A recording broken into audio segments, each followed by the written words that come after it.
Are we there yet? Are we there We yet? are Okay. live.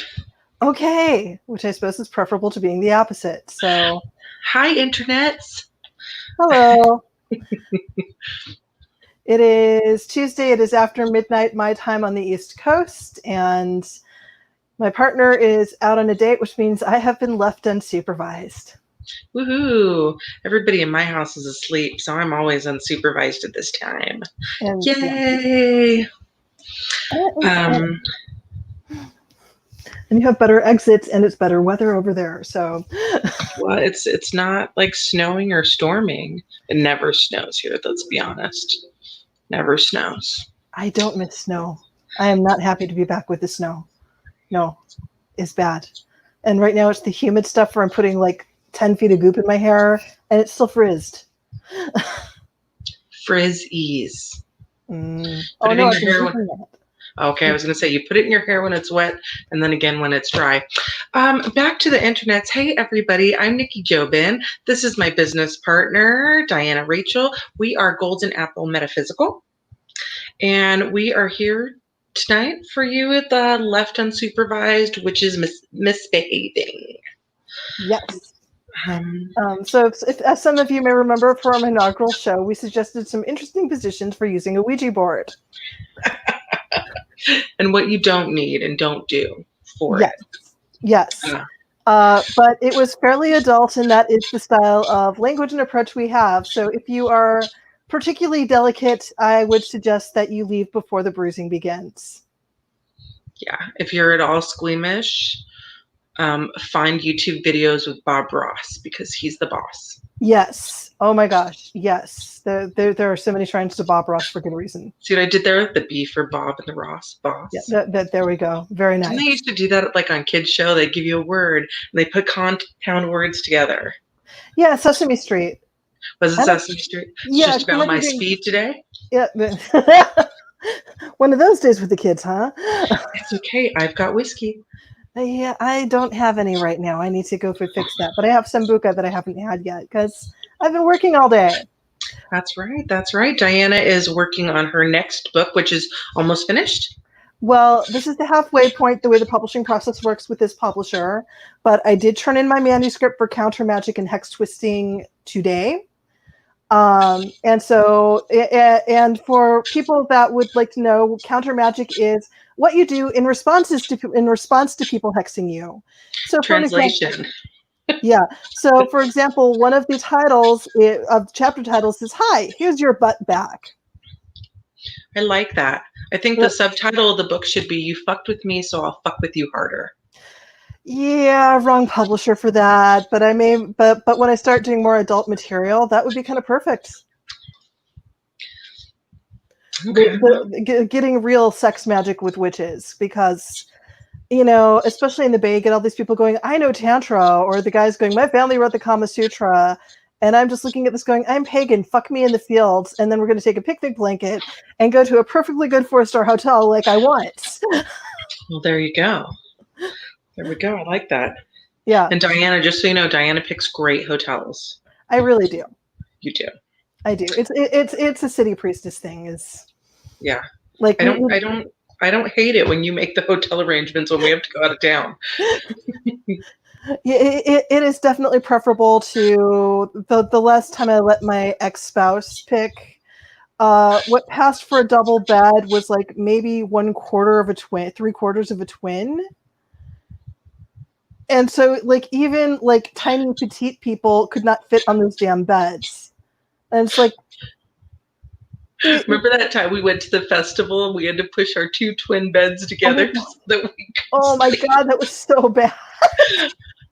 I loved the festival. I kind of hated the room we got. The festival was fantastic. The accommodations were god awful. And that was like the first time I realized the spider was going into our garbage and picking up my Slim Jim wrappers and incorporating them into the web on purpose. Yeah, that was kind of awesome. That was horrifying. It was like this weird Andy Warhol-esque warning from the spider. That was great.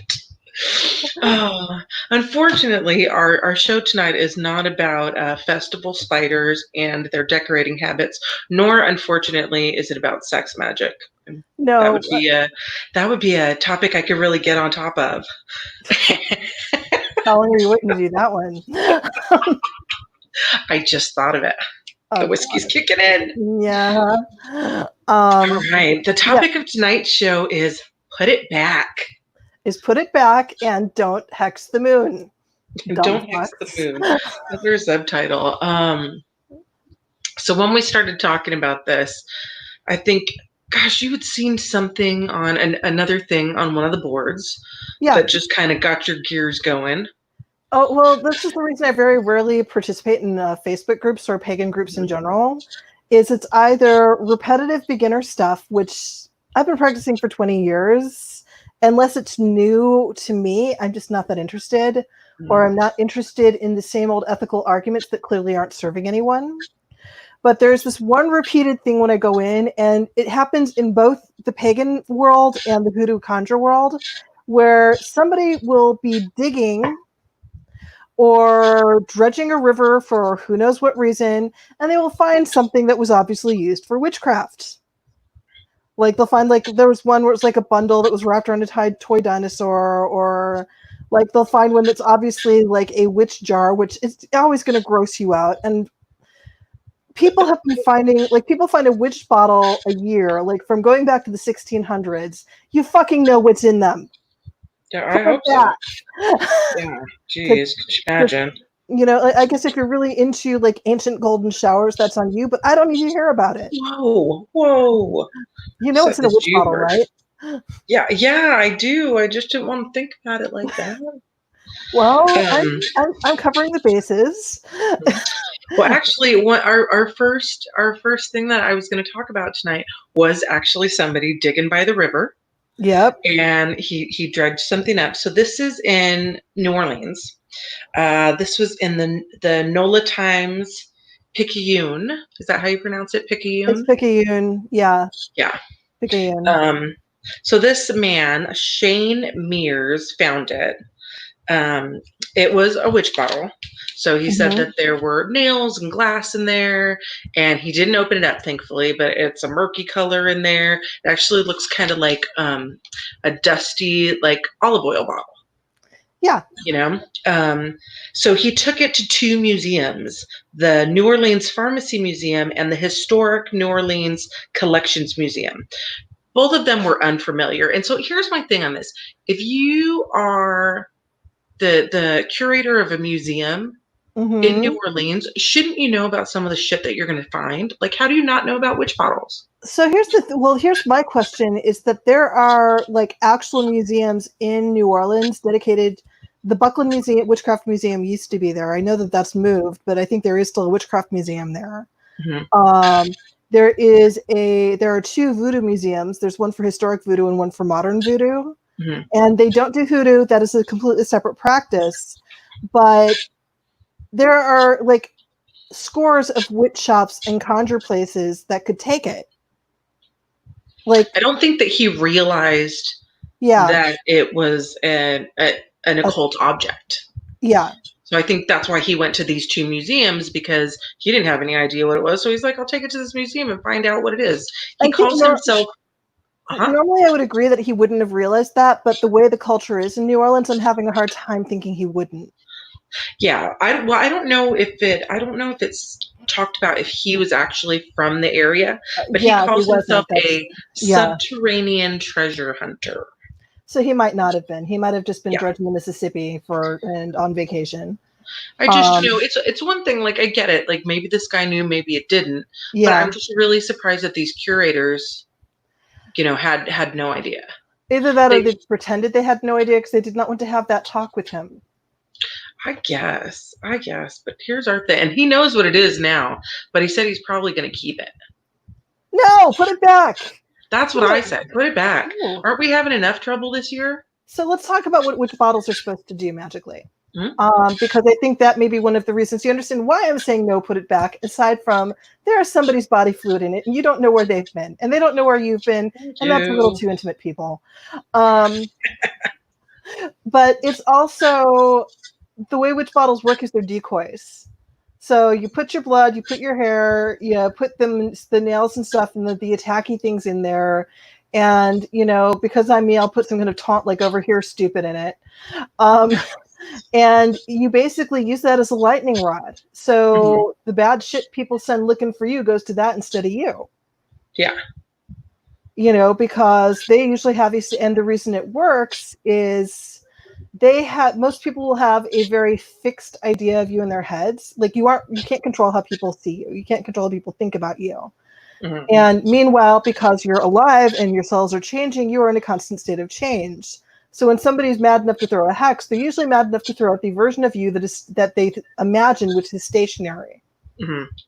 And that's what makes it easier to go to witch bottle. But that means if you've got somebody else's witch bottle in your house, unless you are proficient at warding, you're basically just going to have a weird spiritual lightning rod, because if they were in a situation that necessitated making a witch bottle, they needed the lightning rod. So, I mean, if you really want to basically just have somebody else's problems, your life was too peaceful and you needed something, I guess that's one way to get some experience, but put it back. Yeah, put it back. Put it back. My next thing that I found on the internet is in Athens. This is a few months ago, mind you. I think this was April. There's a 2,500-year-old well in Athens. They found 30 small lead tablets, and they are ancient curse tablets. So I guess back in the time, there was a proclamation where these things were illegal. You couldn't do curse tablets anymore. So people started throwing them down this well. And I guess there's been a lot of archaeology going on in the area for a few years, but this is the first time. I don't know if they just haven't excavated the well at all, and they found all these curse tablets. So what's the first thing they did? Let's pull them all up. Let's pull them all up. Okay, so those demon tablets that I've had you help me make? Mm-hmm. Those are based on the same thing, except, no lead in the water, because I'm thinking throwing lead tablets in the water supply was not great either. That might kill the people they cursed. But my first question is, what was going on in that community that necessitated outlawing curse tablets? And what the hell was going on with those people that they had so many curse tablets? Because I have to assume they were on each other. Yeah. I mean, I don't think they estimated how long they think that people were dumping them down there. Yeah. But they found about 30. And my other thing is just because somebody outlaws it, if it was a private practice, why would you? I have so many questions about what went on in the first place. They're still building. They're still going through the site, and yeah, I really want context. Also, they dumped lead tablets in the water supply. So there's that part. But then it comes down to the cursing tablets themselves is typically, because I have my friend Kara Schultz is a Hellenic reconstructionist, and she's taught about curse tablets. And what you're supposed to do is they are supposed to be either a way of messing someone up, but it's also if you bury them, because a crossroads wasn't defined as a four-way intersection like we do now. Mm-hmm. But it was any road. If you opened your door and your door opened onto a road, that counted as a crossroads. So if it crossed your door, that was a crossroads, and you would bury these tablets in front of your door as a form of protection, or a very aggressive protection, cursing people you didn't want crossing your doorstep. So I guess without knowing the cultural context of why or how those were used, my guess would probably be something to do with Christianization, outlawing it because it was a pagan practice. Yeah, I will have to do a touchback on this on our next episode, because I'm going to find those answers for you. I kind of skimmed through the article. I'm going to be really honest. Yeah. And I know it explains why they did what they did. I know whoever was running the city at that time made a proclamation about it, but I can't remember why. Yeah. And I didn't, unfortunately, write it down. Yeah. I am super curious, and that might be something where I'm enough of a nerd where I might like find out, like somebody mentioned in the article, and it's like, can you tell me blah blah blah? Because I'm that much of a geek. Because you don't have enough to do these days. Yeah, I am shameless that way. I'm like, okay, I'm a complete stranger. Can you answer all of these weird fucking questions for me? Hi. And they will. A lot of them will, yeah. Because most people I know that are in archaeology that are really excited about a find, Yeah. that's all they want to talk about. Well, yeah. They're digging. Yeah. Like one of my greatest regrets is that I never. So when I lived in Minneapolis, the way the city was built is it was basically a city built on top of a city. Mhm. And so like you'd see these old photos of buildings that would completely disappear, and they try to figure out where the hell they went. And so they would strike ground to put in a foundation for a new building, and they would find the top of the roof of the building underneath. Nice. And so it got to the point where there is an urban archaeologist on staff, and they would have public archaeology digs because they have to excavate and actually do an archaeological dig before they can build anything. And that's in the United States with stuff within written history. See, that would be so fun. Yeah, they used to make them available to the public. I never got to because it was always during my work hours, but that would be fun. Can you imagine with San Francisco the stuff people would find? Yes, I can actually imagine the stuff that they would find. It's a little scary. Okay, once you get past the hypodermics, but I was thinking that, but I wasn't going to say it. Left unsupervised. Unsupervised. I know. Yeah, well, and my understanding is that from 1970 to about 1989 was a lot of fun. Mm-hmm. So I remember. Yeah, I wasn't there for that party. I came after everybody sobered up. Yeah. All right. Let's move on to what I know we both really want to talk about. Apparently, self-identified baby witches cursing the moon and the sun and the fae. I feel like there's a lot to tear apart there because it's not just them doing it that's the facepalm. It's some of the reactions to them doing it that is also a facepalm. It is. It is. While I am by no means like, oh my gosh, you were hexing. Like, that doesn't bug me. Yeah. But I'm like, hexing the fae, like if you actually manage to do any damage to them, they're going to come back and fuck you up. Like, it's not going to be pretty. They're not even going to be nice about it. And they'll enjoy it. Well, I mean, you don't just hex the fae. Like, I feel like I almost want to pick apart the celestial bodies first because the fae is a deeper conversation. But with the fae, they are not a monolithic group. They are separate cultures within themselves. Mm-hmm. Separate courts, separate. Yeah. And like I couldn't find any of the source videos from TikTok at all. Plus, I was working on the book, so I can't say. Like, I was hoping to find something so I could kind of. Context is everything. Is maybe there was a reasoning. I mean, I've had a few fairies pissed off at me in my time. I could see wanting to hex a bitch. But yeah. Okay. Like an individual. Yeah. But a whole. This is sort of like declaring that you don't like people of a certain race or religion and just cursing the entire race or religion for no fucking reason. Yeah. And like, okay, so you're a bigot. Congratulations. Put that back. Definitely put that back. As for the sun and the moon, I'm definitely like what are you gonna hex the moon with? Don't shine as bright? I was trying to figure that out too. Like, I'm an animist, so I can see, like, in my worldview, it would be possible to actually piss off the moon. But my feeling, my feeling about it is, yeah, they did something. But the moon's just sort of like, yeah, you did a thing. Congratulations. But here's where the reactions are starting to concern me, is people talking about, I can tell you've pissed off Artemis and blah, blah, blah. Well, Artemis is not the only moon goddess out there. And the way with the deity stories that are unique to each culture, the way someone is a god or a goddess of something is different with each culture. Mm-hmm. And you can't really speak for them. And there's very, I'm sorry, but yeah, we ain't special. Like, we can go ask, hey, what do you think about this? But they're not going to, just be having this background tantrum. Yeah, fair. And so there is a certain hubris in people going, well, Artemis and Apollo are mad. And I'm like, well, there's a lot more to this than Artemis and Apollo. Yeah. And Apollo, I don't really connect to Apollo. I imagine somebody out there does, or to like Apollo Hyperion is probably happy, a lot more concerned with healing work right now anyway. It's just not that, again, the gods are not monolithic. And I think a lot of people, because like, okay, so maybe like Lu was a god of the sun in Celtic lore.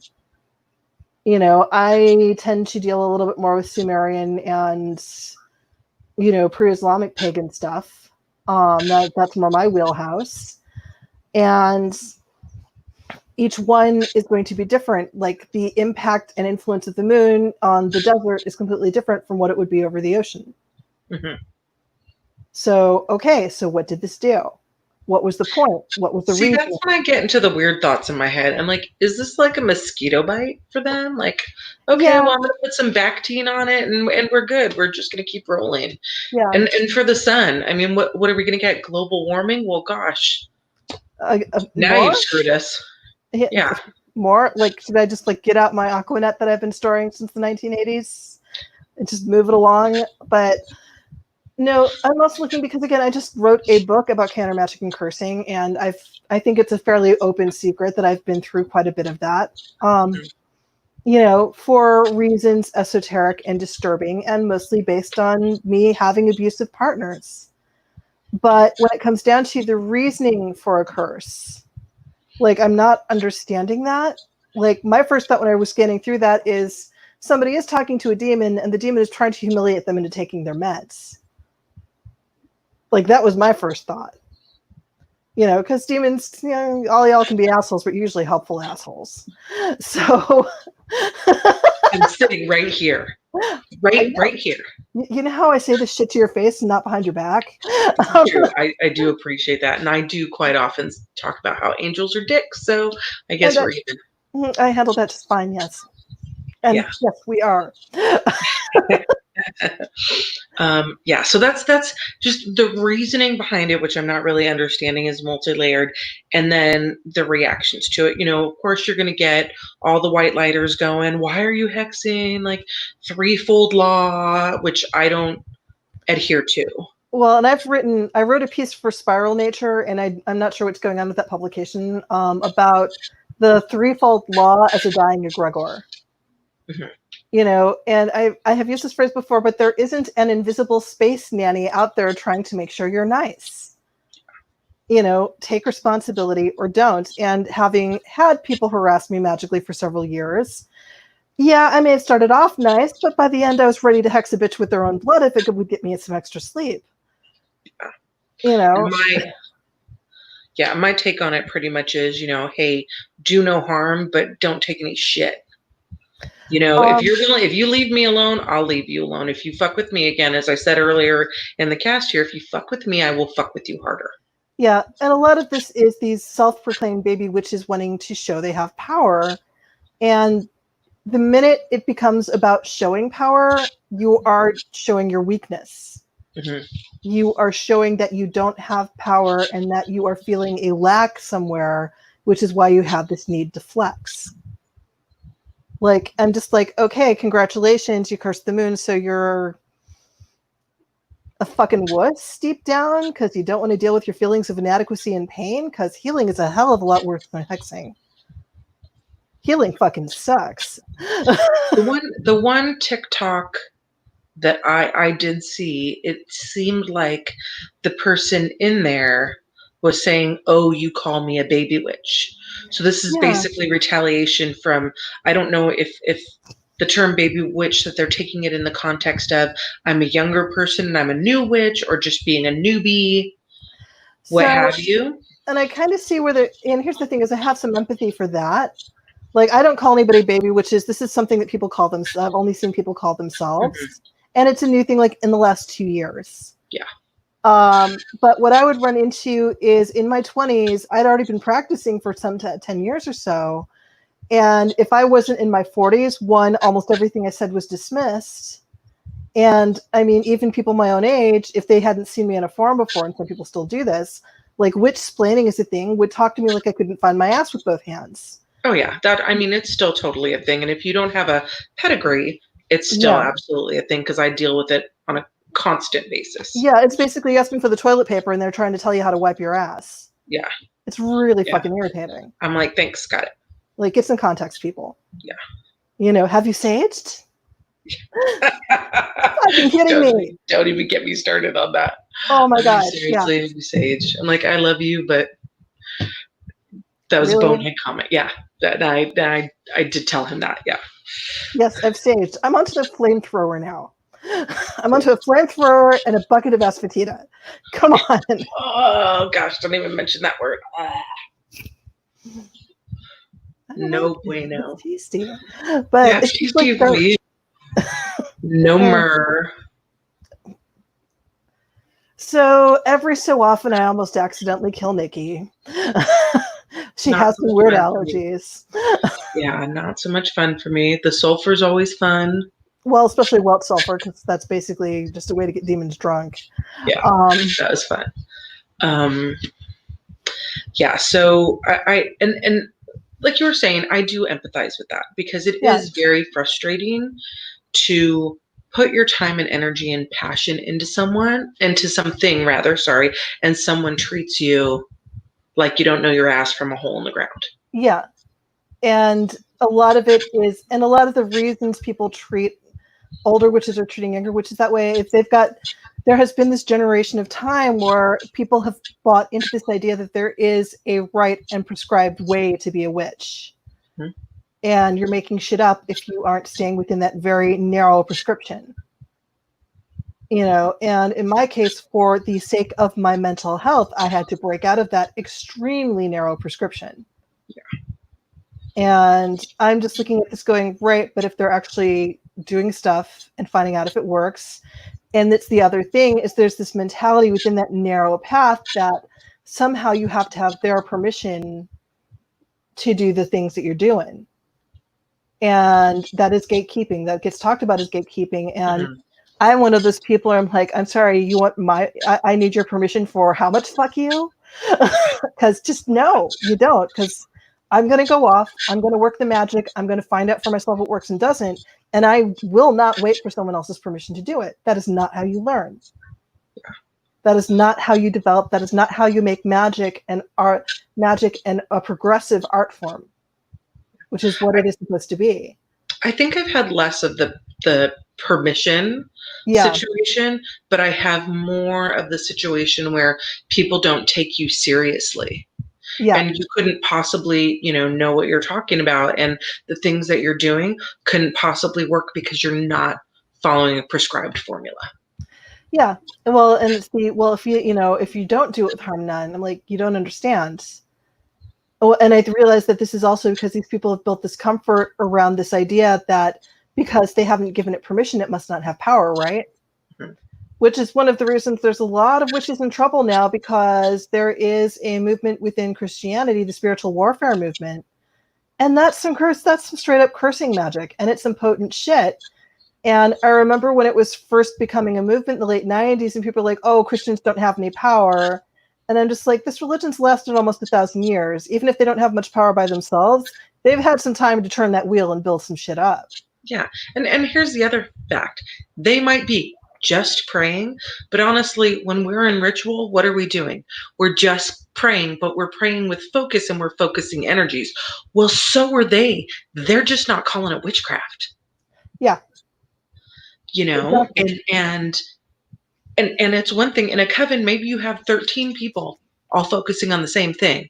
In a congregation, you can have hundreds of people all focusing the same energy in the same direction. You think that's not going to have some force to it? One of the reasons that I will still use Bible magic, even though I haven't been Christian in many years, no matter what I start praying from the Bible, there's at least a couple other people in the world praying that same thing at the same time as I am, with as much feeling, and I can join in that chorus. Mm-hmm. And different problems require different solutions. Yeah. Yeah. It's just the, okay, I'm going to say, I'm sorry, Wiccans, you don't own witchcraft, so you need to stop with the moral policing. Yeah. Somebody needed to say it, so I'm going to say it. And I know it's going to cause a tantrum, but maybe you need to have the tantrum so you start thinking a little bit less like a bigot. Yeah. So, I've had so many people that have shown up to our group, even last week in our group, somebody that has described themselves as, I'm so new, I don't know what I'm doing, that will say something that completely blows my mind. yeah. I'm like, holy crap, I never thought about it like that. But that's incredible. So for the people that are watching that might not be familiar, we run a group in San Francisco called the Emperor Norton Magical Folk Society. And it is predicated on all paths, left, right, whatever, are welcome. And so because of that, one of the reasons we did that is I wanted to have a group where there was not some implicit pressure of a tradition behind it. And because the pagan community in San Francisco Bay is wonderful and very large. But again, because there's this very ethnocentric perspective, people can't quite understand that just by doing things the way they do them, they are creating pressure. Like the time that someone is like, well, we have a druid meetup and we welcome everyone. Like, it's not that you're not welcoming to everyone, but just by calling it a druid meetup, it creates pressure. Yeah. There is an implicit, okay, this is really for druids, but, we'll be nice to you.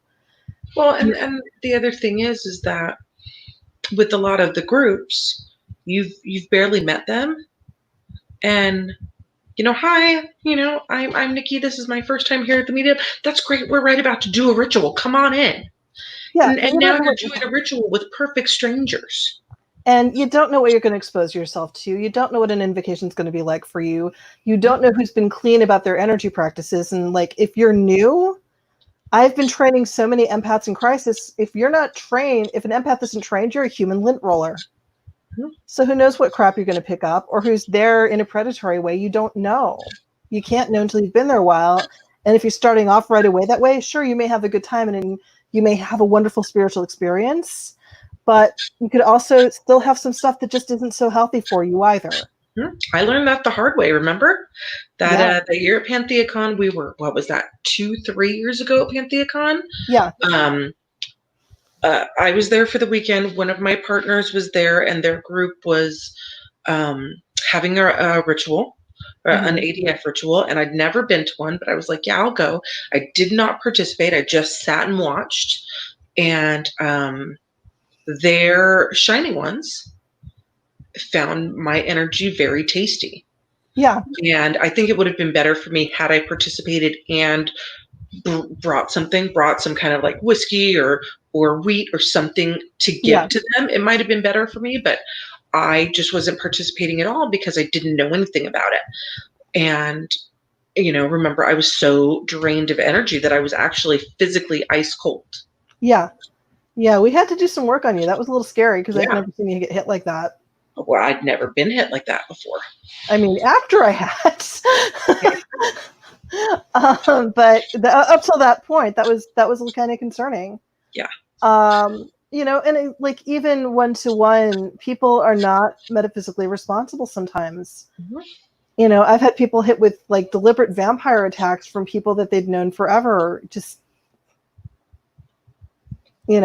weird stuff. So giving people a chance to feel each other out and get a sense for who they are, that's important.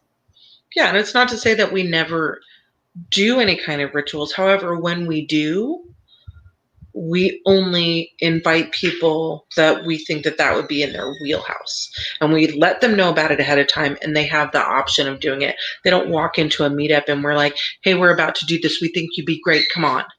Yeah, it's really, I've adopted the consent culture from BDSM, and I've brought consent culture into what we do magically, which to me makes the most sense. It really does, because if you're pulling someone, it might not necessarily be against their will, but they might not be comfortable with it. And that's going to screw up the magic too. Yeah. that being uncomfortable is just going to be enough that it's going to block the flow that you're trying to achieve. Yeah. So, okay. So how did we get here? We were talking about and gatekeeping. Mm-hmm. Okay. I do kind of want to talk about the other side where so I think that cursing a celestial object, the celestial object's just kind of gonna look, but we should probably talk more about the Fae. And I know one of the people was like, the Fae are sociopaths. They aren't like humans. And like, okay, you're being ethnocentric and a bigot. Because just not being like humans is not a valid reason to curse someone. Yeah, not being like humans. I admit that I have definite feelings about that. There are alien moments with you on occasion. Interesting DNA there. But the whole sociopath thing, sociopath is really a harsh term in this instance. It's not the correct one. Having been married to a sociopath and recently finding out I was involved with one, no. I just think they have wider boundaries. They have a culture and it has its own laws and reasons, and they're based on nature being nature and survival. It is simply that humans aren't the favorite, most protected thing out there. Mm-hmm. And nature will fuck you up, and so will the Fae. Yeah. They have their rules that is basically a weird combination of the forces of nature and feudal law. I mean, I think in general, they'd probably just shrug it off too, but if it hit the wrong person in the wrong way. Well, if you just get just one of them bored enough, because they have time. They have time and they hold grudges because to them, it's not very long. Yeah. And again, so did you hit an unseelie? Did you hit the seelie? If you hit the wild Fae, you're going to have other problems. However, I will say that the seelie are just as invented in the bullshit that they will do to you. Oh, yes. As the unseelie. Yeah, it's not, well, it's like the demon angel thing. Yeah, just because they're in the light court doesn't mean that they won't knock the crap out of you. Just because they're prettier doesn't mean they're not just as dangerous. Or prettier by whatever arbitrary standards pretty is. Yeah. And it's nice, I know, because I work with the Winter Fae. And, their main message is, we are trying to protect you dumb fucks, which is the phrase they're using. Because the Winter Fae are more urban than agricultural, and they are as annoyed as I am about people thinking that the urban is inherently unnatural. Yeah. And that's just, it's lazy thinking. It's the bullshit. This is one of the reasons I've always hated Robert Frost. He's the one who declared the great god Pan is dead. And I'm still like, Pan and I don't really get along, but Pan and I are just like, oh, what an arrogant motherfucker. And this is before I heard about how the dude used to talk about his wife. So. Okay, I seem to have missed all of that. Yeah, grad school, MFA. I kind of wish I'd missed it too, but. Nice. I had to watch this film on Robert Frost, and I've never liked Robert Frost poetry anyway. It always seemed weirdly Iron John and condescending. And there was this thing, because his wife was a poet too, and they had a bad marriage because she was married to a dick. And at her funeral, there was this film of, well, she wasn't as inventive as I was. Oh, wow. And I saw the spirit of his wife appear next to me, and she just looked at me and said, yeah, he was an asshole. And then she left. And I'm just sitting there because I was witchy, but this was very early in grad school before I'd really embraced that part of myself. And it's okay. I kind of like that because it's kind of like she got the last word there. She did, and she deserved to. Huh? I like that. And you know what? I read some of her stuff, and she was way more inventive than that dick. So there was that. I like that. Yeah. So don't Don't poke the fae. It's not going to end well for you. Even if you know, like, even if you knew what to do, it's not going to end well for you because you still have to have, if you are new at witchcraft and unless you are truly exceptional and just assume that you are not for the sake of yourself. Yeah. Because no matter how good you are, and I'm pretty fucking good, and so is Nikki, there's always going to be something out there that's bigger and badder and better. Yeah. Always.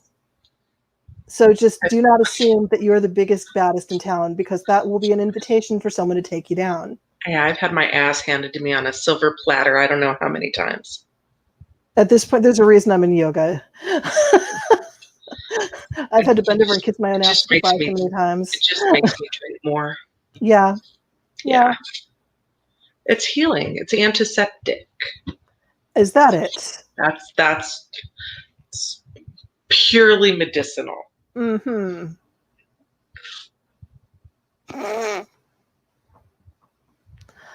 It's good for you, America. James.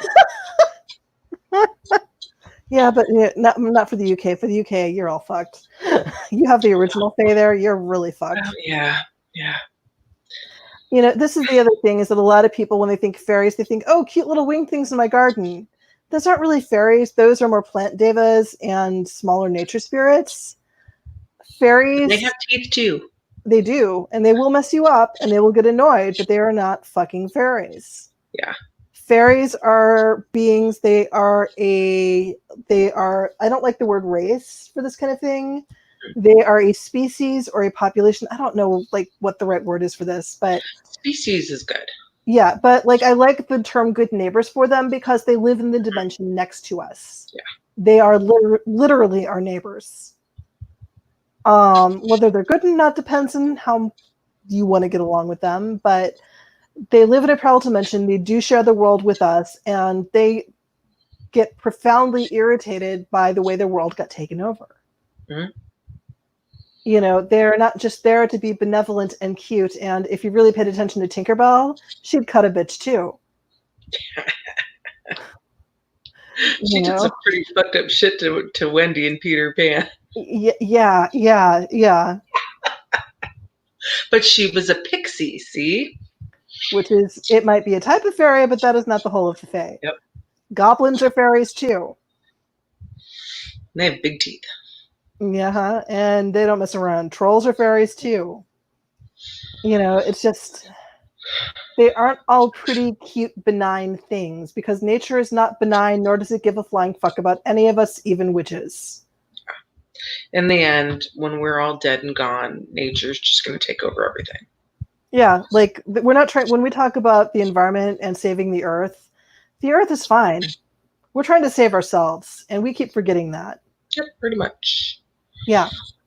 I remember at the beginning of the year, everybody was like, 2020 is going to be so great because 2019 was horrible. This next year is going to be even better. Mother Nature was like, hold my beer. Yeah. And look where we are now. Well, and I'm watching everyone basically under the same psychological pressure I've been under for the last 5 years. Mm-hmm. And I'm just standing back going, yep. Wish I could do more. Yep. On the bright side, at least cannabis is mostly legal now. Mostly legal. Well, yeah. Depending on where you are. Well, if the feds would get their heads out of their asses, it'd be a lot better for everybody. Hey, I've said for a long time, marijuana and prostitution, state mandated, tax the hell out of it and give the money to the school system. Works for Amsterdam. Pay the teachers more. Yeah, works for Amsterdam, and Amsterdam is fantastic. Right? Yeah. So why not? I mean, you want to smoke some pot and get high? Great. You want to go sleep with someone and give them money for it? I think that's great too. Honestly, prostitutes are a public service because so many men are assholes. I'm trying to date right now. That is a whole nother vidcast. Whole nother episode. We'll save that for sacred sex, sacred prostitution, and sex workers. Thank you from the bottom of my heart. Ooh, that should be our. That's coming soon. That episode is coming soon. The thank you sex workers episode. Yes, that should be a thing for sure. That should definitely be a thing.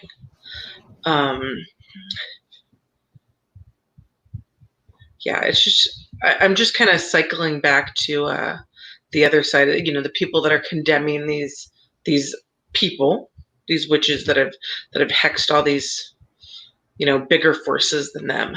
I think it's just, it's so easy for people to just sit there and point the finger and shake the finger at people that are doing things outside the norm. Yeah. You know, I've recently seen different posts about, if you associate with a certain person, like at an event, and it's someone that they don't like, that you're just as bad as that person. Yeah. They Well, have no idea why you're associating with that person. mhm. You know, or it could just be that maybe they're hiring you to do some work. Who knows? They just have a bare not even a fact about what's going on, and all of a sudden it's you're doing something I don't like, ergo you are now bad. So I'm going to spell this one out a little bit, and I'm just going to use Panthea constans that no longer exists as an example. Mhm. Is there was some stuff there that I did not think was okay, like letting an anti-trans speaker in who advocates violence towards trans folk. That was not cool. Mhm. And having her deplatformed was reasonable because she actually does advocate violence and doxing and things that would get people killed. Well, yeah, but Yeah, you wouldn't see her talking to someone like if she was talking to me at a party, this person, you wouldn't right, automatically go, "Oh, Nikki's bad because she's talking to that person." right. No, I wouldn't. It's like, okay, you're talking to that person. But there has been, even though I think people were well within their rights to speak up and say, hey, I've got a problem with this, or I have many questions about this, and this is offensive. But this is mushroomed into a really nasty behavior where, okay, if you're going to go to this event, we're going to boycott and harass all of you if you're teaching at these events. And that is a giant fucking overstep on a Baptist church level. Mhm. It is not okay. It is another form of bullying and controlling. And to be honest, just as bad as the bad shit that some of these people that got deplatformed are doing. Yeah. And I mean, it's there are not, definitely no. people in the community, even big name people, that I'm not necessarily a fan of, Yeah. but other people that I might see working with them, like collaborating on a project, or working at an event with them, or even just talking to them. Maybe I know the person that they're talking with, maybe I don't, but I'm not going to judge that person until I know that Right. person. Like that's a really big thing to me, and maybe it's very personal to me because I've spent so much time in the community where people make assumptions about me. Yeah. Maybe that's why it's a hot button for me. For me, it goes back to me getting angry at people thinking I need their permission to make choices. Hmm. Like that really pisses me off. Like years ago I left a coven because they wanted me to stop writing. I had to have their permission to do it. Yeah, And I that's wasn't even writing stuff that was relevant to the coven. I was writing about my own magic. yeah. And it comes down to if you go and present it this, you have to have our permission and approval. And it's like, no, I did not consent to that relationship with you. This is violating my consent. If I go in, it's something that I've said before because I write stuff on my FetLife journal too. Hmm. Is this is the thing that sucks is you have to, people have a right to go into a relationship even if they know it's abusive, and you do not have a right to tell them that they can or cannot be in that relationship. Yeah, it's totally okay for you to say, I have some concerns. Are you okay if I express them to you? Yeah. That's totally okay, because if this is someone you care about and you're concerned about them, of course you want to talk to them. But A, you need to make sure that they're in the headspace, and two, like I think it's totally okay to be like, hey, I have some concerns about this. Are you okay if we talk about it? And there is a difference between really not liking who someone is associating with and someone actively doing something that endangers you. Yeah. And I have seen some situations where, okay, and this is where it's tricky is, yeah, I might be presenting next to somebody who has very much endangered other people. That is still in choice that I'm choosing to make for my own reasons. Mm-hmm. Yeah. Yeah, And but to tell, you're not necessarily actively endangering other people either. no, and given my history as an advocate and an activist and somebody who still helps people in domestic abuse situations, I'm going to be very conscious of where the line is. Yeah. You know, you may not like where people go, but they're going to go where they're going to go. Trying to dictate where they go is actually really fucking gross and not okay. Yeah. And linking that to our subject that we've been talking about tonight is hexing is a thing. Yes. You know, and I consider it a necessary thing. I was just about to say that. Absolutely. Yeah. Absolutely. Yeah. You know, I will try and fix a situation and get burned so many times, but for me to actually agree to do a hex or make that conscious decision to hex someone, there is a reasoning behind it. I have my own, because I do have a principles-based value system and an honor system that I abide by. But that means there is a check. It means I have to do X number of things first to try to put a stop to the thing happening or to resolve it. And if that still doesn't work, then yeah, I'm going to hex you. Yeah. I mean, let's use you know, relationship violence as a factor. Like, yes. if I have a friend that's in a relationship, I'm going to do everything I can to help them get out of it if that's what they choose to do. Yeah. Before I'm hexing someone, like, we're going to try all the regular, everyday things first.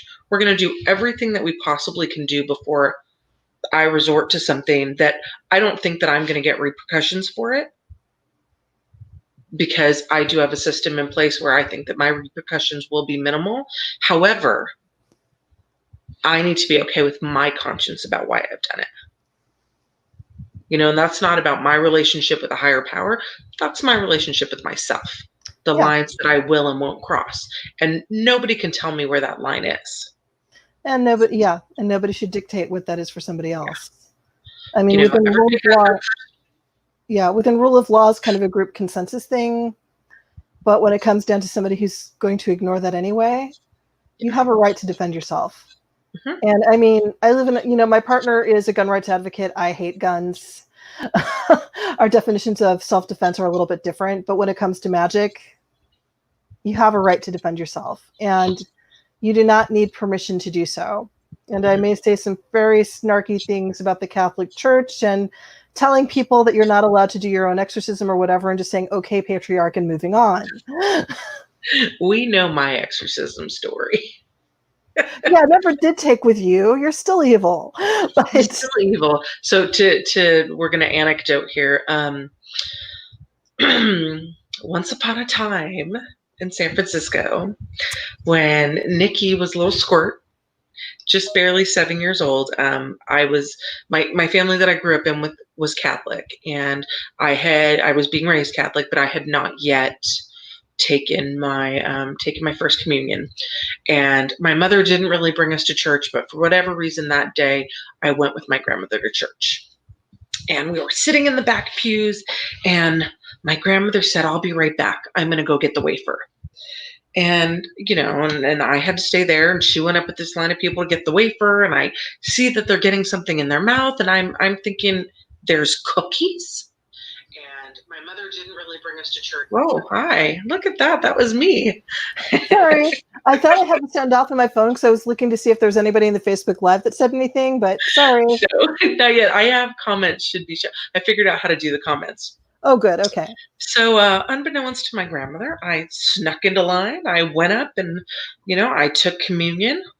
And as I turned away, I realized that what they put in my mouth was not a vanilla wafer. It was a piece of cardboard. Oh, you got the nasty styrofoam communion. Oh, yeah, I don't know, but I, you know, promptly spit it out and put it in my pocket. They frown on that. They don't like that. I don't know who saw me, if it was an altar boy that told the priest or what, but about a week later, there was a contingent of priests at my grandmother's house, and they told her, you know, because I'd spit out the communion, and I hadn't had my first communion or catechism, but I'd spit out the body of Christ, that I must be possessed, and they wanted to do an exorcism. They're And my priests. grandmother Obviously, was, they had no preparation for children at all. well, yeah, I don't know. That was quite a few years back. And my grandmother was a devout cat. Like, this woman prayed 7 times a day. I mean, she was a very, very devout Catholic, and she looked at the priests and she very politely told them where to stick it. And we never went back to that parish again. Yes. Sometimes kids, religious authorities are ridiculous and stupid. Yeah, I'm just putting that out there. I don't know why they would think I'm possessed, because I'm such an angel.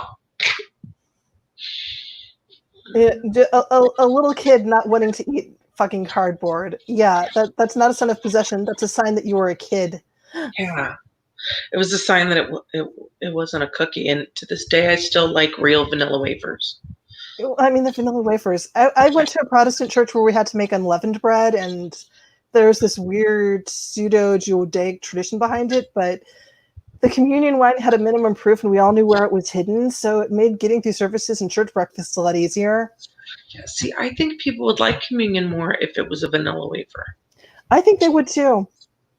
Those little. I'm sorry, but I've seen the picture that Jesus on the cross, and Jesus was so not vanilla. Yeah. What about those? Are they called Tam Tams? The little British ones? They come in a little round biscuit. Those would be great. I mean, the tins are great. I usually kept the tins. Yeah. But don't worry, I already know I'm going to hell.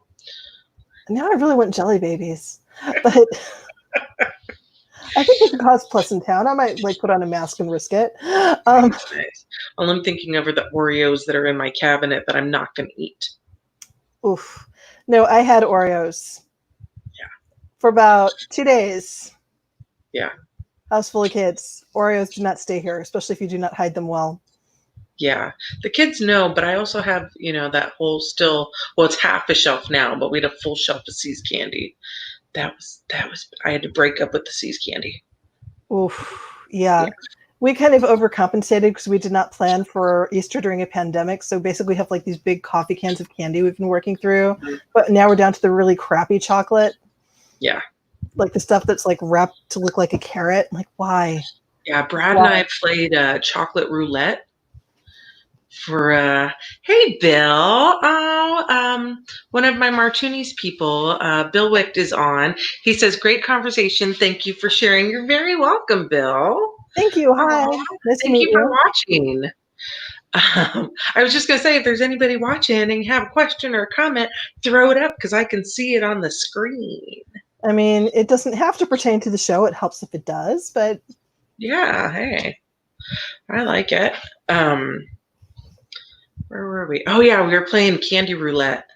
So that's where you pick a candy out of the See's candy box and you take a bite, but you have to eat it no matter what it is. Oh, that's pure evil. I couldn't do that because of my coconut allergy.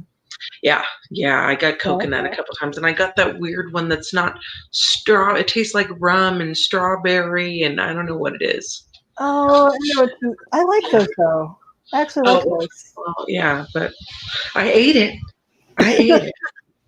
Don't say that I don't eat the things I put in my mouth. It's like what was it? The do you remember that feud with David Lee Roth and what was the group that he was part of? Van Halen. Oh yeah. Where it was Eat 'Em and Smile, and the response album was Oh You Ate One Too. I like that. That's good. We get on weird tangents. I like that. We do. When honestly, just putting the camera on for what used to be our normal Friday night routine, anyways. Yeah. I take my tarot cards, go to Nikki's house, and the obscenity would start flowing. Oh, I know. That was great. No more. Well, eventually. Well, no, that'll still be harder even when lockdown is over because you're there and I'm here. Yeah, I have unfortunately had to move to Michigan for many reasons, but I'm working out a thing where when things are safer, whenever that happens, which I'm going to be flying in once a month, and I'm still working on becoming a business owner with Nikki in San Francisco. That's right. We are working hard on the website. In fact, this week I just went through and made a bunch of edits. I decided I didn't like some stuff, so I just changed just lettering, really, the fonts. I was like, See, I don't I like mean, this. I know that this is just a mock-up, but I'm loving the new logo. Yeah, So, like, I loved the old one that Caitlin did. I really do love that, and I would love that for a window. But yeah, we just need something smaller because you miss. I mean, in our little banner here or our little logo here, you just miss all the beautiful detail that yeah, she has in there. yeah. And so, like, and our vision is starting to coalesce because we're calling it your steampunk botanica. Because Yes. that's kind of our thing, especially since it's not just like, yes, it's botanica stuff and stuff for actual practitioners, but it's magical innovations too. Mhm. It's like as much as possible we're getting stuff that is handmade by people we know. Granted, between more on Nikki's side than mine these days because social anxiety, blah blah blah. But we have various people that we date that we bring into the family, Yeah. and it sort of is turning into this little corporation of different artisans that all happen to have complementary skills, or in my case, it's different healers. Yeah. So, because like I have Tom and Cinti, and and it's just like my side is more like the healing agency side of it, and And I'm bringing getting them in. I'm getting a lot of artists. Yeah, And like hopefully we will be getting Dee Dee Myers, who is a fantastic artist. She's got this great 3-piece photo of the tree of life that she's done, or it's a painting, but I mean it's gorgeous. And I'm hoping to get those prints onto the shop site and some other things that she's done because she's just a wonderful artist. that's exciting. Caitlin, who did our big golden apple metaphysical sign. Yeah, She's an amazing artist too, and I know she was doing some things on Etsy and through her Instagram. I'd love to, when she's ready to start working again, because she just had a baby. Not well, this year she had a baby, or the end of last year she had a baby. And when she's ready to get back into that, I would love to be able to just feature these artists. Seeing people from the community and the things that they make are yeah, just so amazing. yeah. I'm going to jump over here. We do have a question from Bill. He says, how is a hex conjured, and is there a follow-up to the exercise? Okay, I kind of want to ask some questions to clarify because there's more than one. There's many ways to do a hex. And depending on the style of hex you do, yes, there usually is some kind of follow-up, a couple of follow-ups. So if somebody came to me and their situation looked like a hex was the best option, and this very rarely happens, but it does happen where I will walk through the magic for someone, and an uncrossing isn't, an uncrossing can only do so much, or some kind of go away spell, whatever. It needs to be like, magic is always rooted in intent. So I have to understand what result you're trying to produce. Like, is this just revenge where you don't need to see it play out? You just need the energy to go somewhere? Is this something where you need a chain of events to put somebody in a certain position or to make a certain thing fall out a certain way? And it comes down to what is the emotional driver underneath you doing this? Because with all of that information, I can then usually design a hex based on what's really going on, what needs to happen, and what would either bring about justice or bring about the kind of retribution that would open the door to healing. Mhm. Because the best hex is, yeah, you do something nasty, but you do it in order to heal. It's Yeah, almost like that's really the follow-up. it's like emotional chemotherapy. Yeah. And then the follow-up would usually be like, it would be something before and afters, do divination to see how it went. And then usually it's either repeating the hex until you get the result you want, and then banking any spirits involved. But then there is usually some kind of healing that you need to seek out afterwards too, because that was basically, a hex is basically a way of letting you express your emotional shadows that need some kind of nourishment. But once that nourishment is given, there's going to be other pieces of your shadows that are revealed, and you will need healing for them. Mhm. It's a continuous process. The more you hex, the more you learn about yourself, and the more you have to heal, and the more unpleasant that process is. Especially like if you were doing something like, the sense I got is that a lot of these people on TikTok witches were hexing to show they had power because they're really feeling powerless right now.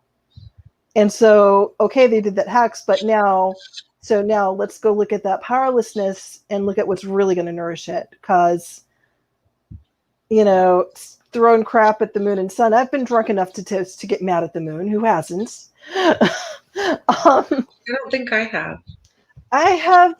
I mean, I've gotten mad at light bulbs when I get drunk. It's why I don't drink much. It just. I have so many stories. You haven't been around when I've been drunk enough to start screaming, "My teeth are numb!" No, I had a friend once that when she drank vodka, I can't remember if it was vodka or tequila, that she'd be like, I can't feel my fingers. It was hilarious. And a little disturbing.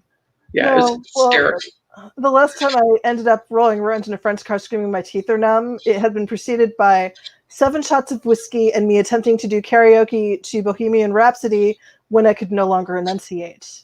7 shots of whiskey? I'm so proud of you. I was in my 20s and still had a liver, you bitch. Good.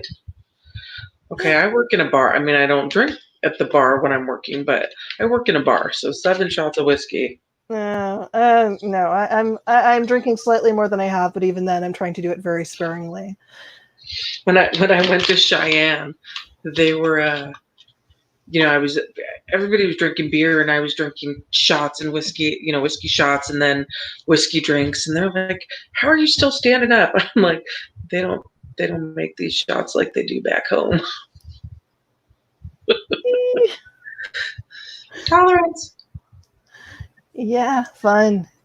Yeah, I'm a wuss. We know that I'm a wuss. No, I like it though. But you also drink absinthe. I love absinthe. I know, and you have a tolerance for that, and I can only get through so much. Well, I dilute the shit out of it, and you have to really love licorice.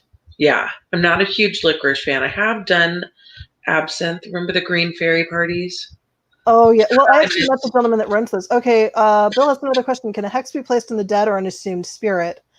Oh, that's a good question, Bill. I like that. I kind of wanted to take Bill aside and say, can you give me some context for this? But I obviously don't want to dig into your private life because I have a feeling this is going somewhere. But yes, it can. And there can be, I have been asked to remove hexes from, part of it is that there is such a thing as ancestral curses.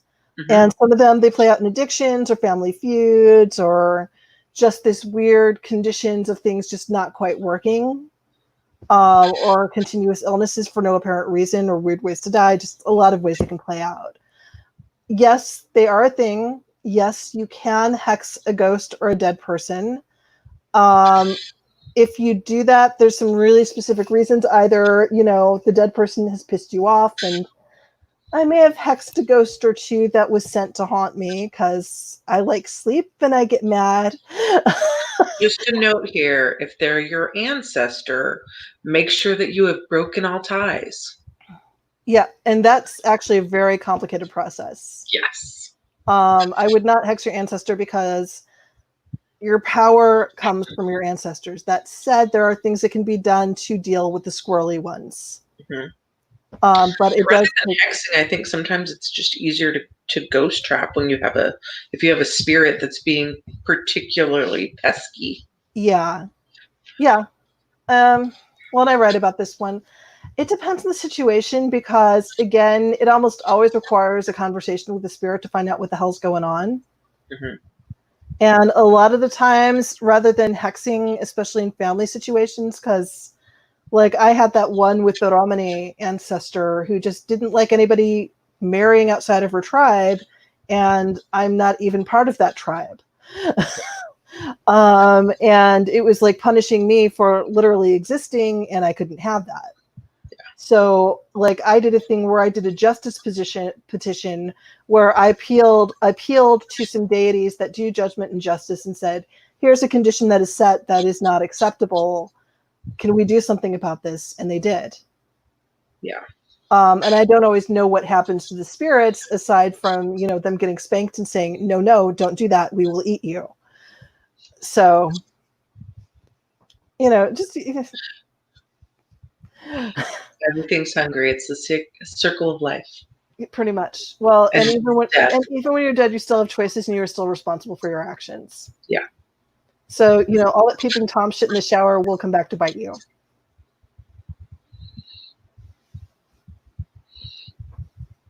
And has more than once. But not me. Not me. I'm still alive. But I don't want to know about when you're peeking at people in the shower. no, when I lived in Minneapolis, I had a ghost that would peek into the shower. And it was a really weird situation. Yeah. Because it was in this co-op, it was mostly Somali refugees at the time. Mhm. And there was a young woman, a young Somali woman who had died, but apparently she did not usually get to see naked people very much when she was alive. And so I would look up and she'd be peering through the shower, just staring at me. You're like, howdy. Okay. Yeah. Just, I guess she never looked down at herself or was allowed to look in a mirror or something. I don't know. But it was just this, you know, I finally had to, like, you know, pull her aside and have a talk with, please stop doing that. And when she didn't listen, I finally had to banish her. But it was just, really?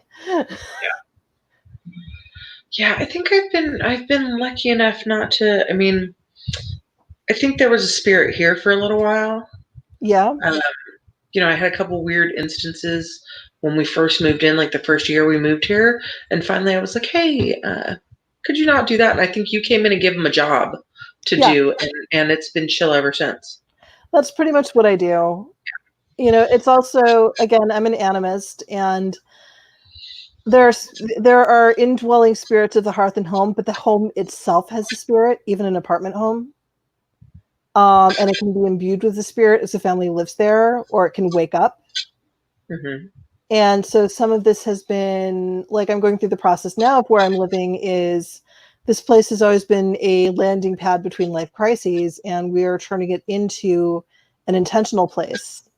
All right. So, Bill, if you want to chat with me, I do take consults and I do deal with this stuff. So, but yeah, if you have any more questions, we are happy to answer. Yeah, and So, if you want to talk to Diana specifically, I can connect you through Facebook too. yes. Yeah. Like, yeah, dealing with weird dead people stuff, that is my area of expertise. Yeah, I don't really deal with the weird dead people. Yeah, well, and my stuff has expanded a lot because a lot of what I do is train other sensitives to straighten their stuff out. Hmm. And that can veer into dead people and into empath stuff and into shadow work. And I'm basically the person who does all the supplemental stuff that you do with your therapist. Are we always surrounded by spirits if we don't feel or see them? Hi, No. Tamar. Hi, Tamar. No, we are not always. It is, one, they have stuff to do too. Hmm. Or, you know, cable shows to binge or something. I honestly don't ask them what they do with their time. But there's a couple things. Is one is some people just aren't sensitive and consider that a gift. You get way more sleep than I do. But it is also spirits. The dead have lives of their own. Mhm. And the dead are not the only spirits out there, but they all have their own existences and purposes and things to do. So, and there, you will know when you're surrounded by spirits, and like depending on the type of spirit, like a demon feels different from an angel, which feels different from a fairy, which feels different from a ghost. And so it's a whole thing, but no, not all the time. There are places that you will get more activity than others. Mhm.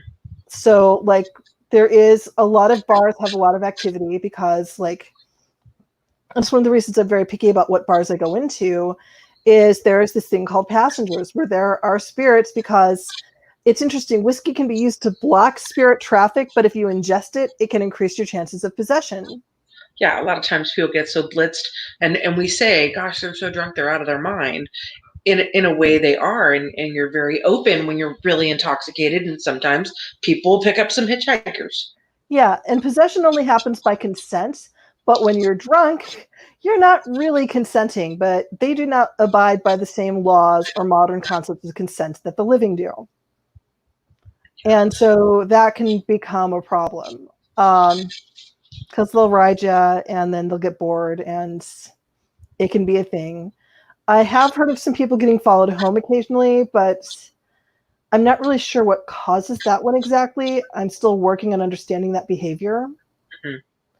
And I mean, sometimes it's just something doesn't want to pay rent either. And San Francisco, it was very easy to pick up spirits because nobody could find a decent place. So everybody was kind of squatting. About spirits and houses, though, we've gotten a question. A friend of Brad's had asked a question. Her son, well, her son kept hearing banging late at night. Mm-hmm. And then she knew that the woman that owned the house prior to them had passed away in the house. So she had some questions. And I was like, well, okay, is the banging, are you hearing it every night at a specific time? You know, are there any other things going on besides that? And she was like, no. And I was like, well, first thing I would suggest, have an exterminator check out your house. Yeah. You know, you want to check for the mundane things. Have a plumber checked. Maybe you have a loose pipe. If you're not experiencing anything else, if you're having weird occurrences, my recommendation is always look for the mundane explanation first. If you've had your exterminators, your plumbers, your electricians, and they say everything is fine, but you still have weird shit going on, then maybe it's time to consult someone else. I will say this next part very strongly. If you are not experienced in this area, please do not try and get a spirit board and speak to whoever you think may be in your house, because sometimes you open a door that you don't know how to close. No, don't do it. Call Nikki, call me, call somebody. Yeah. But And this is the tricky part, is that especially for people that are practicing certain monotheist religions, they don't really teach you how to handle it. They just teach you how to be more obedient to not doing it. And it won't solve the problem. Not usually. I'm a big fan in debunking it as much as you can. Yeah. But you know what? Sometimes it does totally happen. Is it okay to try and contact a loved one who has passed? So my whole thing about the spirit board is, if you are not experienced with it, I highly recommend to not, because sometimes you really can open that door Yeah. and not be able to close it. So if you're not using a spirit board, I would advocate waiting a year to contact the loved one that has passed. Because during that year, they're kind of walking the earth and figuring their stuff out before they move on. And things are very unsettled for them. So, except for like a few immediate semi-crisis things. But you can do that without using a Ouija board. You can do something where you say a prayer to your higher power and ask to talk with them in a dream, or you just set yourself out quietly somewhere, clear your mind, leave out a little bit of an offering for them of some kind of food. Water is always important. Even the dead need energy to be here. And then you just quiet yourself and listen. And sometimes people will get a feeling, sometimes they will hear a voice, sometimes they will see or have images in their head.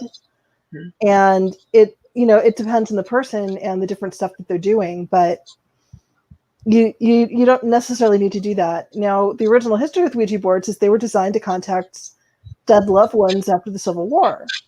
But even so, unless you really know what you're doing, unless you know exactly who you're talking to, and you've had some practice in building up defenses and laying down boundaries and learning how to do that with your energy, yeah, it's better not to.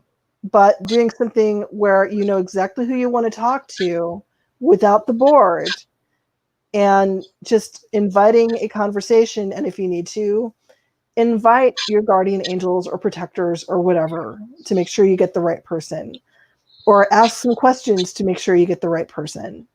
Yeah. And yeah, that's safe, but you do need to give them some time to heal and prepare and be ready to communicate.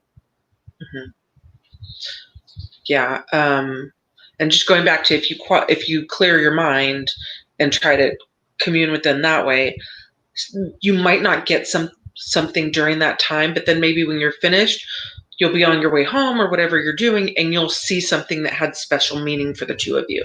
Like when my brother asked his now wife to marry him when they'd gone away on vacation. He was going to ask her, and he was kind of like talking to my mom, who's been passed since 2009. He was like, I really wish I knew how that you approved of this. And if he'd asked me, I knew my mom. My mom loved her, loved her to death. But after he proposed, he saw all these butterflies, and my mother loved butterflies. And it was an area where they didn't expect to see any butterflies, but then all of a sudden they just saw all these butterflies that came out of nowhere for them. And so for him, that was his kind of confirmation that my mom was happy about it. Yeah, and in Polish culture, there's this tradition called Ziadi, where it's done twice a year, maybe more than that. But there's one where you have the dumb supper, where it's the silent supper, but then you open the windows and doors and invite the ancestors to come in. And any activity during that dinner, especially even insect activity, is considered the ancestors communicating with you. So it's like having that invited time to have come them talk. And yeah, it will be things like, insects doing strange things or seeing signs, or animal activity is a common one. It's especially easy to spot in urban environments. Like I have a thing with the fox, and I will see foxes in places that foxes do not go.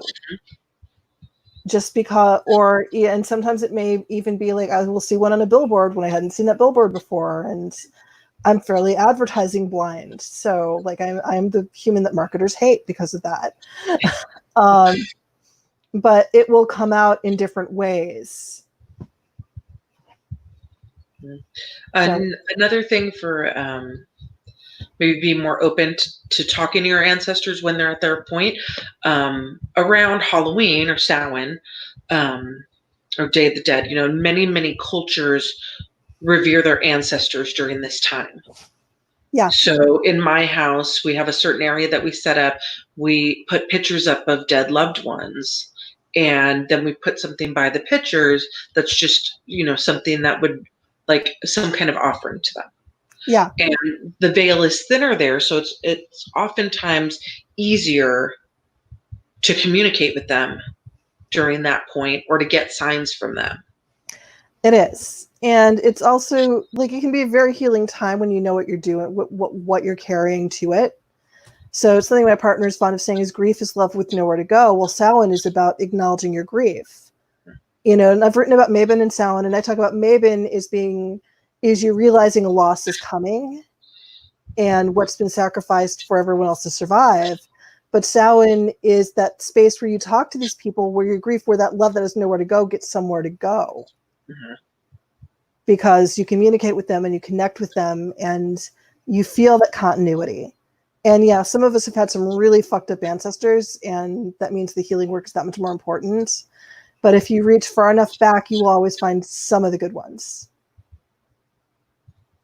And it's worth it because they have that love for you that needs somewhere to go. And so Samhain and Beltane and Summer Solstice also kind of have that thin veil in that time to let that love go where it's supposed to. Like that. I know that was almost sweet coming from me. It was almost sweet. I should drop an F-bomb to make up for it, but I almost felt something. Oh God. That dead thing? Damn. Speaking of feeling something, I have one more thing to talk about. If we have any questions, just regarding these subjects that we've been talking about, we'll definitely bounce back and answer those questions. But my next thing was, have you read the whole astrological, like, zodiac sign thing? They've dusted off the where the zodiac signs are all wrong. Oh, I heard that a while ago. Yeah, they're dusting it back off again. Oh, so that's back. I mean, the last time they did it, I was still running the Magical Realism Perfumery, and I was thinking about maybe just like updating my line of astrological fragrances, which, I mean, I guess with Golden Apple I could do that, but I'm going to have to restart with the oils anyway. Yeah, so they're talking about not only did ancient astrologers omit the 13th constellation. So Mm-hmm. apparently it was 13 parts to the sky, but because that didn't fit, they just took out the 13th one. And so their dates were wrong, and now the positions of the stars have shifted over time. Mm-hmm. So now they are bringing back the 13th sign, zodiac sign, which is Orpheus. I had to look at my weird pronunciation thing here. I don't even know the myth associated with that one. Yeah, I don't think that they really have anything for it. That's just what's in the sky. And so like they have fucked everyone's zodiac sign up. Some of them are like a week, some of them are like 45 days. I'm just gonna say it. I'm an evil Pisces. We I already don't knew that. care where the hell where does it try to put me now? For Pisces, it tries to no, it's I'm an Aquarius now apparently. Not much difference, really. I don't like it. We don't like change. We don't like change. The only person that it didn't really screw up was like Leo, for the I'm a most Leo, part. but I'm a When's your Leo with birthday again? I'm August 14th. Oh, yep, you're still a Leo. I am a Leo. Yay. What was November 14th, just out of curiosity? November 14th is now Libra. Ah, yeah, I'm a Leo with So a we double went from being a Scorpio. Scorpio So to a Libra. But then, like, Scorpios now are November 23rd to November 29th. okay. And Virgos are September 16th to October 30th. It's just Uh, weird. That's my pet peeve of the day. so, well, here's the thing: Scorpio's been moved into Libra, and Libras are usually the ones that, I mean, they'll lie about stuff, but they're even keel. But does Yeah, that mean that, given the global conditions, and given that Scorpios are notoriously kind of murdery, given everything going on in the world, is being murdery just the reasonable way to be? I think we're all kind of murdery now after all this So pandemic. everyone's a Libra, so we're all fucked. Bill, in answer to your question, December 4th is now the Orpheus. So you get to be a special snowflake. That is November 29th to December 17th. That sounds like something I plant in my yard in the fall. Yeah, it should be a flower. Yeah, Yeah, like a bulb plant or something. Yeah. but then like the last time they were dusting it off, they were saying, well, if you've already lived your whole life as Pisces, you're still a Pisces. But now all the new people being born are these now they have to fit in this new. And identity politics broke down in an orgy of lube and Orpheus. Yeah, I get it. I like that. That was clever. Thank God there's lube. He made it for everything. Thank God. Because this year's fucking us. I want you to know that most of the whiskey is gone from my glass. This has been soda for like an hour. I forgot to bring my water bottle in here, but my Sambuca is waiting. It's like a new area code. Yes. Yes. It's totally. I was trying to remember, God, last week or something, how long 415 was the area code in this area? Because I feel like it was in the peninsula. It was in like Marin. I don't even know what the Marin area code is now. I Could never it still know. be 415? I don't know. I'm I gonna keep look that hoping up. to build the BART out to Marin just to make them all uncomfortable. But They won't be uncomfortable. They're interesting there. They're super duper nice. yeah, but it's almost like a Minnesota nice. Yeah. Marin area code. I'm gonna say okay, Marin. What's the Marin area code? I had to look it up. 415. A new area code 628 is being added to the area served by the existing 415 area code to accommodate demand for new phone numbers. All right. Well, since now everybody since you call a person and not a place, Yeah, right. that is a We just thing. text everyone. It doesn't really matter. Fair. I mean, and I just hate talking to everyone all the time, so Yeah. there is that. So at this point, people called me. If it was still like the days of answering machine, my outgoing message would say "fuck off, I'm writing." I got a house phone because just in case we had to call 911, you should Yeah. have a landline. And I have an answering machine, but the phone service picks up and it goes to a voicemail with the phone service, but I don't know how to get to that. So I have all these messages on there that I don't know how to get. I'm like, well, if it was important, they'd have my cell number. That will be some interesting archaeology to walk through. And a lot of drunk dials.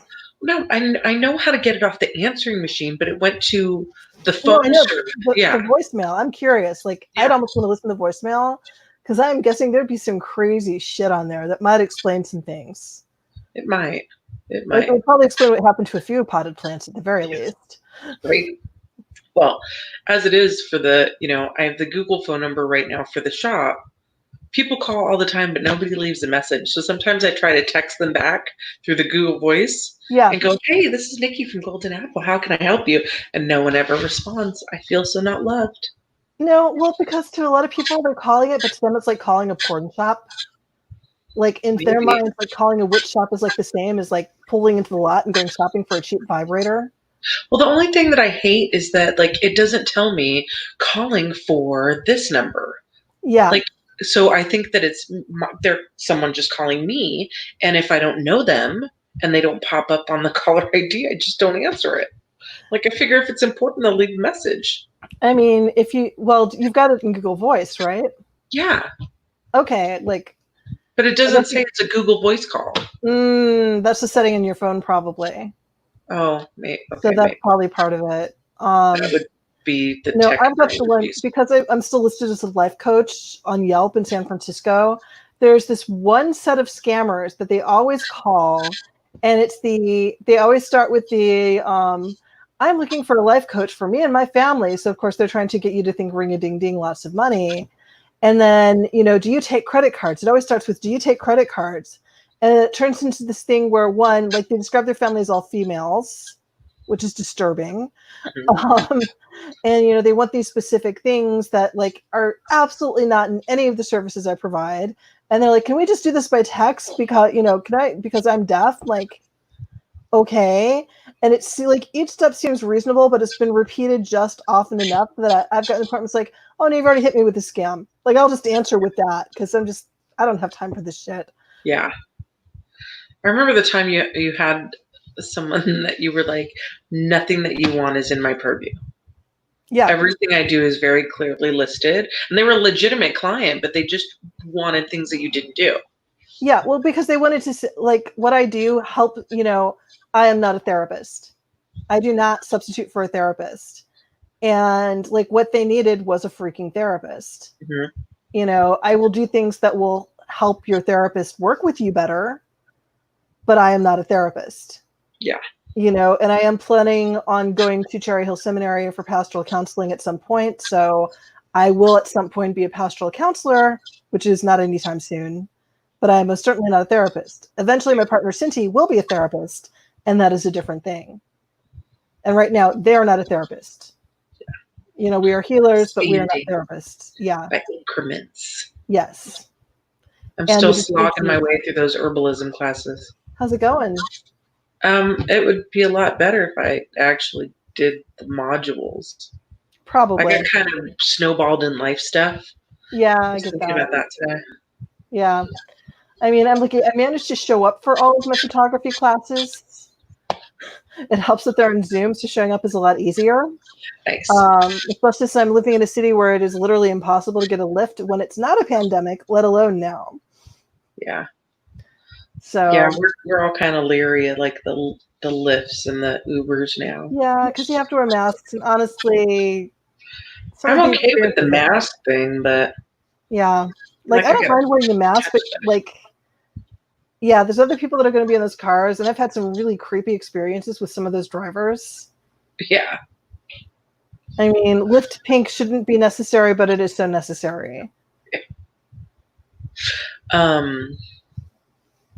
What was I gonna say? I don't know. I was gonna segue into something. Now I gotta remember what it is. I don't know. How are we doing for time? Like, we didn't have a specific time for this, but we didn't have a specific time. We're about an hour and a half right now. I think we're probably at the limit. So yeah. I think we've talked about don't dredge things up and take them home to live with you. Yes, Put it please back. don't leave the witch bottles where you find them. Yeah. It's not like using your metal detector and finding a gold watch. No. I mean, somebody might consider that gold, but no. Yeah, because urine's probably the nicest thing you're going to find in there. Yeah. Leave the hex tablets at the bottom of the well. Don't open the bottles. You never know which ones are a spirit trap, and you're going to get a face full of ick. Yeah, and honestly, even if it had no power to it, you don't know how long it's been buried, and you have that many years old. Yuck. Yeah, it's all fun and games until you get the original edition of the bubonic plague and a squirrel bites you. That's the other thing that I saw, the squirrel that had the bubonic plague. What the hell? Oh, okay, so apparently I have some friends in Colorado who told me it's actually super common for squirrels to carry bubonic plague. It just seemed appropriate given everything else going on. But what happened to the murder hornets? I miss them. And the locusts. I thought we were getting locusts. I mean, sometimes they don't get here till August. Okay. I've been around for locusts. I've been around for locust and cicada storms, and really the only bad part, like, it's obviously terrible in the crops, but when you live in an urban environment, it's mostly just the never being able to sleep because of the noise. I just want to live the mummy.